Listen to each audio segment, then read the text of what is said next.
Good to go, Gary? All right.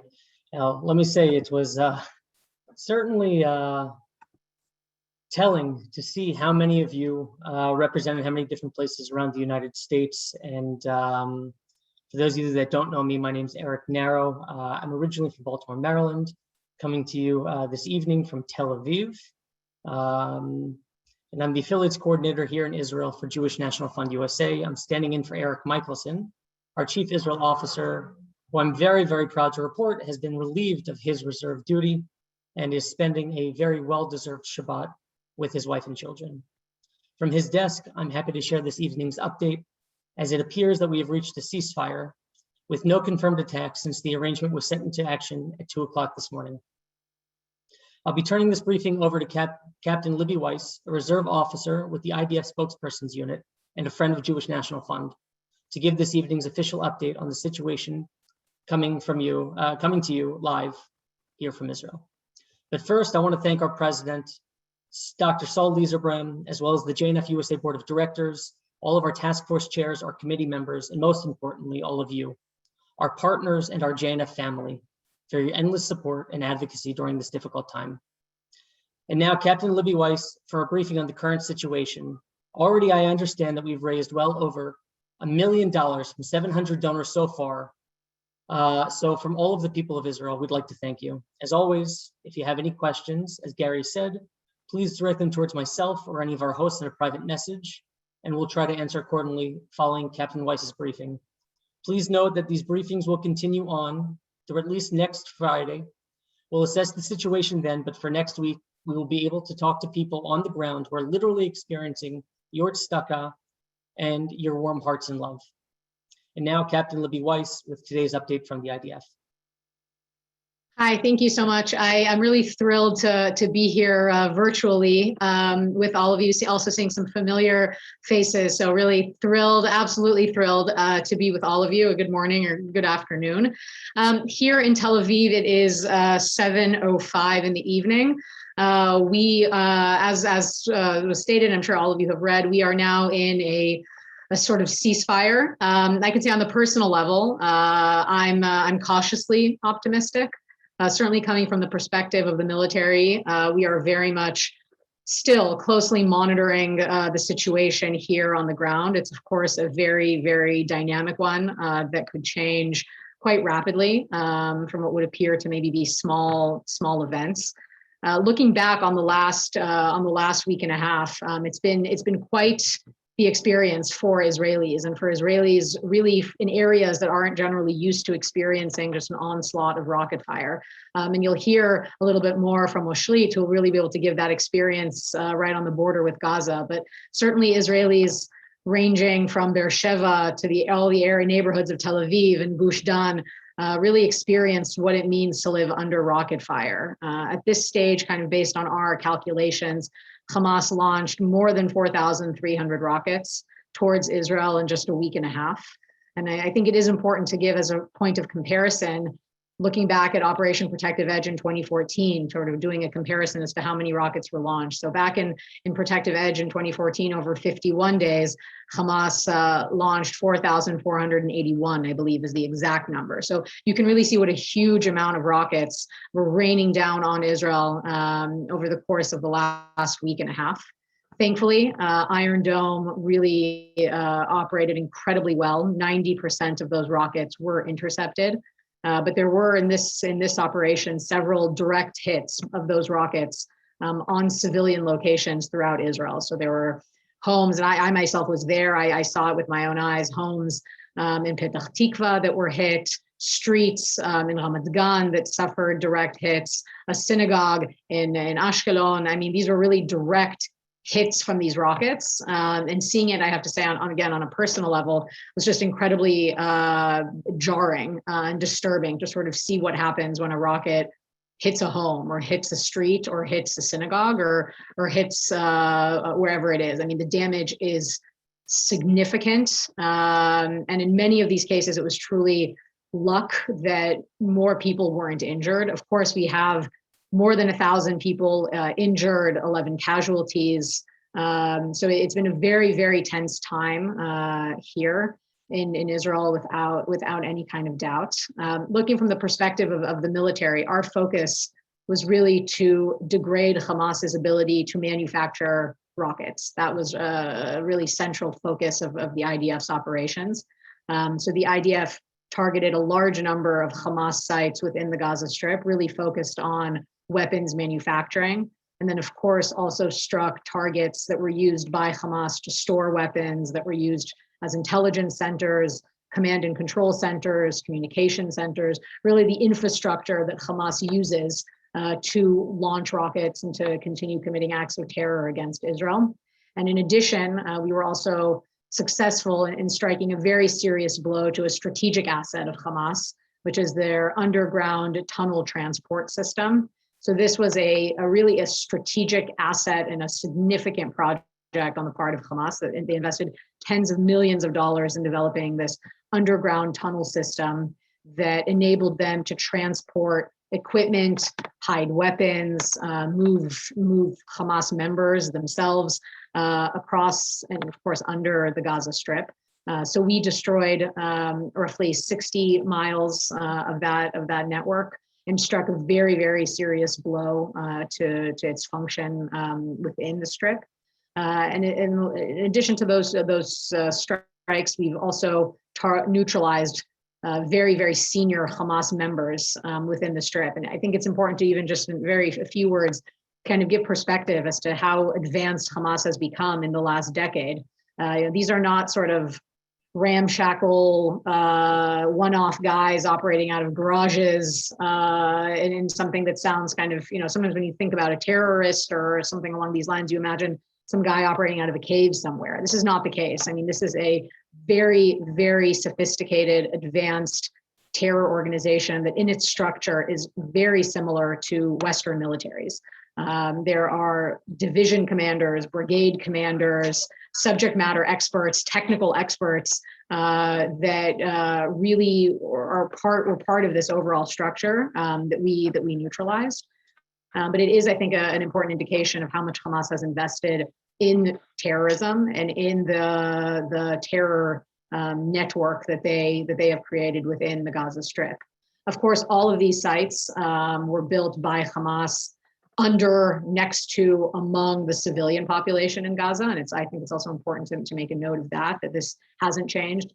Hamas understands very well what happens when they build their infrastructure among the civilian population. They understand how challenging it is for us operationally. And they understand that they're using their own civilian population as human shields. Of course, they have no doubt and they have no concern or no hesitance in doing that.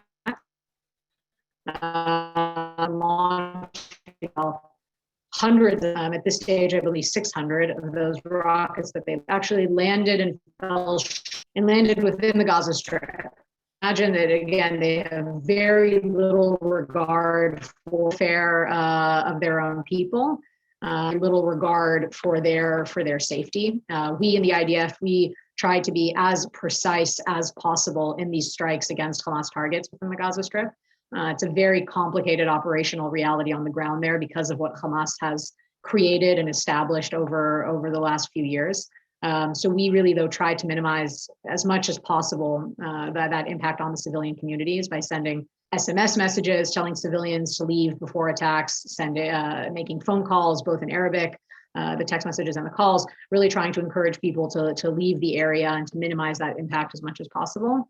And of course, we do this, in contrast to Hamas, which I can say, and I'm sure Ashri can speak more about this. Of course, the civilians in Israel are not receiving any text message or phone call or any kind of warning telling them to leave or to vacate before a barrage of rockets comes in from Hamas.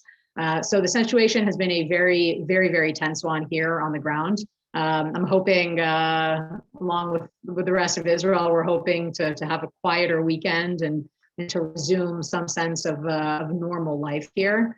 But the IDF, we're very much still keeping our eyes open and keeping our eyes peeled on what's developing, not only, of course, on the border with Gaza, but our other borders as well. But I can say that on the personal level, as a reservist, there's, I think, a huge sense here of mission and a huge sense wanting to protect our homes. And that truly in this operation, I think we feel this in every operation, but truly here, I think that there's a sense, I can certainly say amongst the soldiers and the officers that I've met with in the last week and a half, that there's a real sense of mission and purpose, and a real desire to want to restore normal life here. That is the goal. It's not to terrorize anyone, it's not to target civilians, but it's to restore calm and to bring a sense of normalcy back. We want our normal, boring lives back, and to be able to live like anyone else without rocket fire, thousands and thousands of rockets coming in from next door.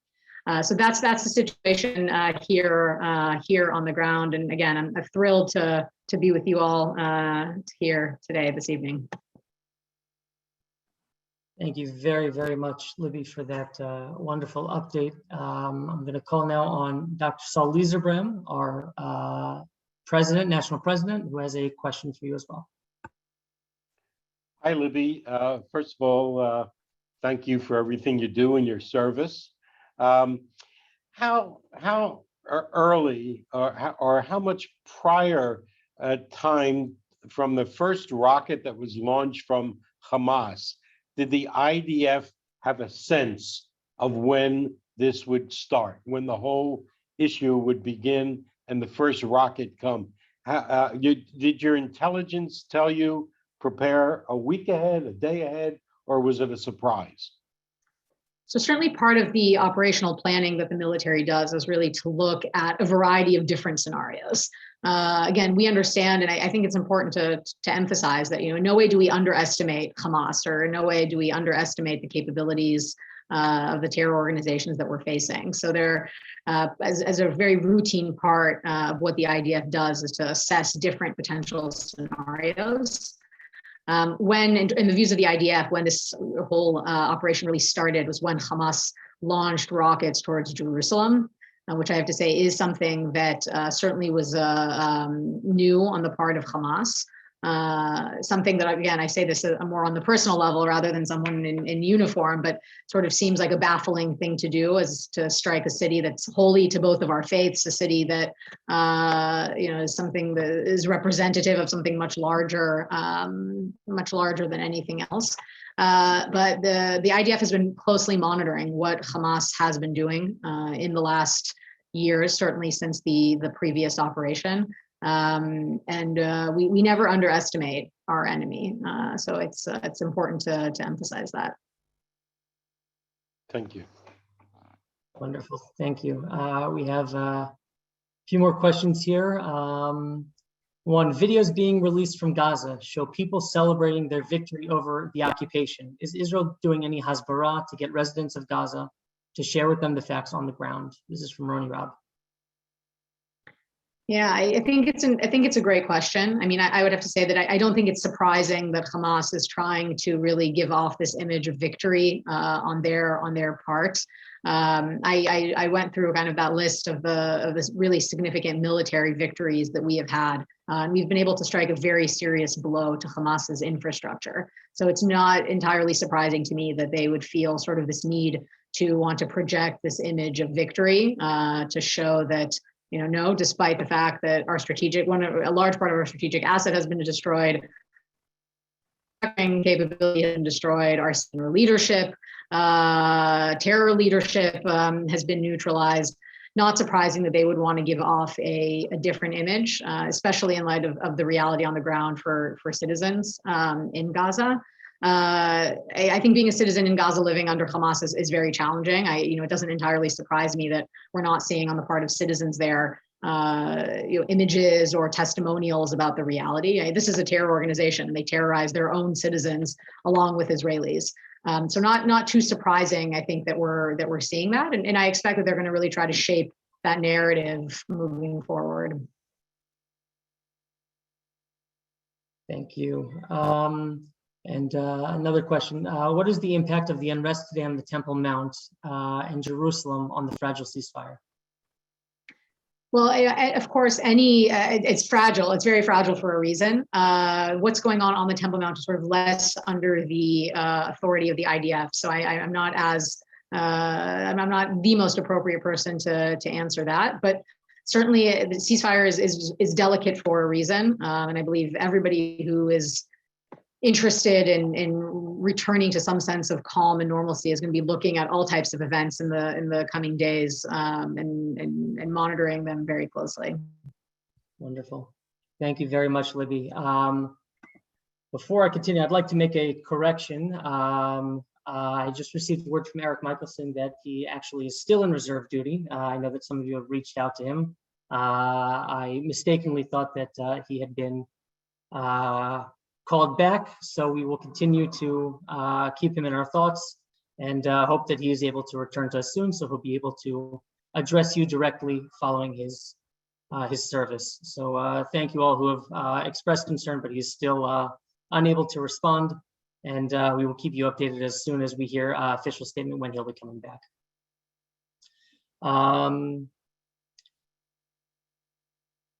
Moving forward, this nation was born out of overcoming our challenges. And it was only because of the determination and perseverance of the Jewish nation internationally that we've emerged as one of the strongest nations per capita in the entire world. We mentioned this yesterday, but knowing that the worst is hopefully behind us, I must reiterate, this is when the real work begins. We do not simply react to emergency situations. We must continue our important mission to build and develop Israel's frontier regions, and people still want to come. If these pioneers are so determined to move to the south, it's our job to make sure that we do everything in our power to help them. We must remain and continue supporting the development of these thriving communities. This is what it means to be a Zionist today. There's no political connotation or moral ambiguity. These modern day pioneers are embodying the legacy of those who came before them and who have helped to build the Jewish nation from the ground up. Because of the support of Jewish National Fund USA and the global Jewish community. And people are still moving to Israel through Nefesh B'Nefesh because Israel is it's a great place to live. And young people like myself are moving to Tel Aviv. Families are moving throughout the land of Israel. And yesterday you heard from a young woman who lives in Beersheba, who is living our collective Zionist dream. We'll hear from these people next week as well. I just spoke last night with our partners in Sderot, who stressed the importance of increasing post-trauma therapy for all of our communities in the Gaza Envelope region. And because of the work that we've done together to strengthen and bolster Israel Fire and Rescue, many of the fires that would have otherwise been disastrous for the security as well as the economy of the region were able to be put out before spreading, thanks to the rapid action vehicles and fire wagons that we've supported in the area. But this is still not enough. This is the time that we must continue to support the development of our volunteer and professional fire and rescue services so that they know they will have the manpower and equipment to protect their community at a moment's notice. As we regrettably reported earlier this week, the vandalism and destruction of the Western Galilee Tourist Information Center in Akka was tragic. And the work we've done together in bringing the Galilee closer together has never been more important. We will rebuild the center even better and create bonds that will enhance and strengthen our community members, no matter what religion or race, for the future of the Western Galilee. Children from along the Gaza border regions can return to their homes and schools come Sunday, but the work we need to do is only just beginning. The Groove and Grow Play School Kingdom, a reinforced educational campus, will educate the children of the Eshkol region and give them a safe environment just to be kids, a symbol of strength and unity for veteran and new residents for the region. The community center in Pullman Chalutza will be filled with laughter and warmth as kids resume their daily lives, knowing that they're supported by their JNF partners in the United States. And our world famous Sderot indoor playground again plays a role in the lives of all of the people where the sounds of laughter are created through your generosity. As Russell often says, we are the doers. We do not just advocate for the betterment of the lives of our family living along the Gaza border, but we take action. It is very, very easy to be distraught by the media sphere, especially the amount of misinformation on social media today. We're dealing with a digital battlefield where both sides do not play by the same rules of engagement. Please go on Jewish National Fund social media platforms, Facebook, Twitter, Instagram, and LinkedIn, and join our Zionist campaign, and let's tell the world that we are Zionists and we're proud. You can check out the link at share.jnf.org, which Gary will put in the chat shortly. The mayor of the Eshkol region, Gadi Yarkoni, who himself lost his legs in Operation Protective Edge in 2014 from a rocket explosion, continues to say that this region is 99% heaven and 1% hell. The fact is, Hamas seeks to destroy, but we will build. And now I'd like to introduce our final guest today, Oshrit Sabag, who will tell you about life living in Nachal Oz, one of the hardest hit communities in the Gaza envelope.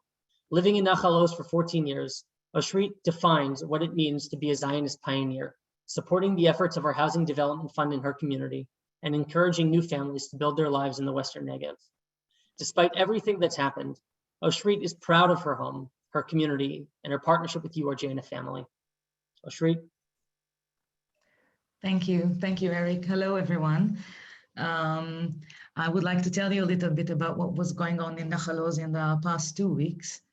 I know that you all know that we had 11 days conflict in Israel, but when you live so close to the border, it starts a little earlier and it ends after all the rest of the country. As Libby said before me, that everybody's looking for the image of victory at the end of the war, at the end of the operation. So for us, it's a little bit, different because we must still be very cautious when you speak about ceasefire. 2 weeks ago, we started feeling the tension being built up in the region. It was a couple of days before, the actual formal announcement of fighting appeared. I was at home. My son is in a rehabilitation in Jerusalem, so I was at home with my daughter alone.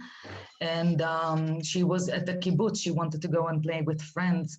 And I wanted her to come home because I felt the tension. I wanted to get out of Nachal Oz. It was Monday. She started arguing with me on the phone, and then a booby-trapped balloon exploded in the sky.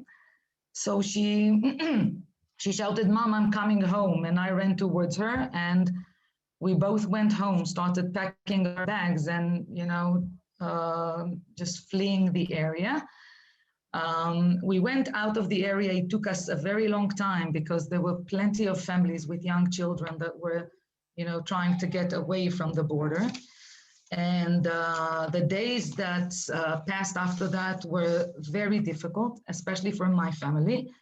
My family was divided between different places in the country. My husband works in the dairy farm in the kibbutz, and he has to be there, like all the rest of the people that work with animals, and we're farmers. All the small communities surrounding the borders are farmers, are agricultural communities. So we must still, continue and maintain the routine. So my husband went to the Gaza Envelope. I went to look after my son in Jerusalem. My daughter started wandering around the country, and I had more, more things to worry about. That when you live so close to the border and these operations so well, when we were in 2014 Protective Edge, that was the last time that we had such a difficult experience with with Hamas. We haven't had that experience for a long time. Our normal lives were, the only time that we had the same lives as the rest of the world was Corona time, because those days were very, quiet in the Gaza Strip, surrounding the Gaza Strip. Now, in the last 11 days, we had 113 red color alerts in our small community in the kibbutz. We had plenty of direct hits. We had a porch that got a direct hit, and 8 houses got a very difficult, very serious hits there. We had a house of my friend that was hit, a friend that after Protective Edge didn't want to come back to the kibbutz. She stayed out of Nachal Oz for 4 years. She's a single mom raising 2 kids by herself. She called me last Tuesday telling me that our house was flattened, everything apart from the safe rooms. She will probably will not be coming back to Nachal Oz. some of our playgrounds got direct hits, and I can't even think about going back home and seeing that all over again. We are all, thinking about what happened after coming home from Protective Edge. We've had serious troubles with our agricultural crops and our dairy farm, because we couldn't water the fields, we couldn't do anything there. You know that agriculture has a very the schedule, the routine there must be maintained very carefully, and we couldn't. So we can't even start estimating the damage. It's millions. We can't even start estimating it, not yet. It will take time to know what really is the damage. We had so many people that really are, afraid to come back. It will take a little time, I believe. People will not be coming back to Nahal Oz, at once. It will take probably, for me, I'm still thinking to myself, when should I send my daughter back there? I will probably wait till Monday or Tuesday to see, how things go. I must share with you one thing. After Protective Edge, JNF really helped us. We had many families that left the kibbutz, and we had to think about how to, strengthen the community, how to bring, new life to the kibbutz. And we did that. You helped us tremendously. And after Protective Edge, we were like 106 members in the kibbutz. Right now, we are 160. And if I think to myself, what would have happened, if you weren't there, if the Jewish National Fund would not, stepped in and gave us that assistance that we really needed that time, and helped us bring new families to Nahal Oz, I can only assume what would be the reality right now in Nahal Oz, because I can see how the community being a little bigger, being not a little, but much bigger, is helping people, to overcome what we go through together. So if, one family or two families decide to leave the kibbutz after something like that, we will still be, we will still have something to work with, a community to still, be a part of and have a sense of belonging. And as Eric said, we must not, lay the laurel wreath. We need to bring more people, and we need to continue making these places stronger and more fortified. If I could share my screen, I don't know if I can share my screen, Eric. I wanted to show a little of what was happening in Nahal Oz in the last 11 days. And I also wanted you to see what happens when a rocket hits a safe room, okay? That we have safe rooms that were scattered around the kibbutz. I'm gonna show it now. Okay, can you see my screen? Yes. Okay, thank you. Okay, so these are just, a few photographs of, houses. That's the porch that I told you about. 8 houses were hit from that particular one. That's the house of my friend. That's the house of my friend. That's probably the hardest hit of this time. It hit the ceiling, as you can see. That is our security fortified vehicle. Look at it. The playground. That's the playground. Some houses. Another playground. That's actually our one of the kindergartens playground. That's in the playground as well. You can see here the rocket, the playground again. This is the This is the bomb shelter, okay? Because we are so close to the Gaza Strip border and we have no time, we have just a few seconds to get take shelter. We have some of those scattered around the kibbutz, okay? If you run into them, you're supposed to be protected. And as you can see, it got the direct hits you see here on the roof. And if you look at it, it really, you can see it here from the top, okay? And I will show you the video that if you walk inside,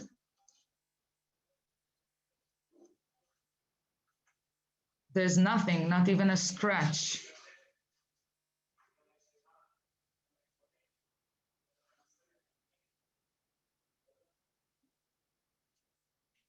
Not even a scratch.